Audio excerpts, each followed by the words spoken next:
Hududlarda osoyishtalikni ta'minlash, huquqbuzarlik va jinoyatchilikni oldini olish maqsadida amalga oshirilayotgan maxsus reyd tadbirlari Qarshi shahrida ham davom ettirildi. Sohaviy xizmatlar bilan hamkorlikda olib borilgan reyd tadbirlari davomida qo'pol turdagi qoidabuzarlik sodir etgan haydovchilar aniqlandi. Gentra rusumli transport vositasini boshqarib kelayotgan mana bu haydovchi spirtli ichimlik ta'siridan mast holda avtomashina boshqarib kelayotganligi ma'lum bo'ldi.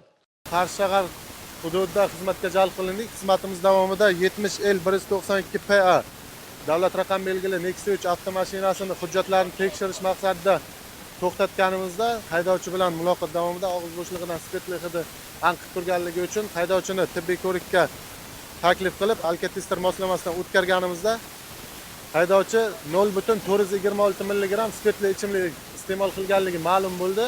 Haydovchiga nisbatan ma'muriy javobgarlik to'g'risidagi kodeksi 131-moddasi bo'yicha tegishli tartibda chora ko'rilib, avtomashina vaqtincha saqlash uchun jarima maydoniga qo'yildi. Shu kabi boshqa qoidabuzarliklar ham aniqlanib, inspektorlar tomonidan o'z vaqtida bartaraf qilish choralari ko'rildi. Reyd tadbirlari viloyatning boshqa hududlarida ham davom etmoqda.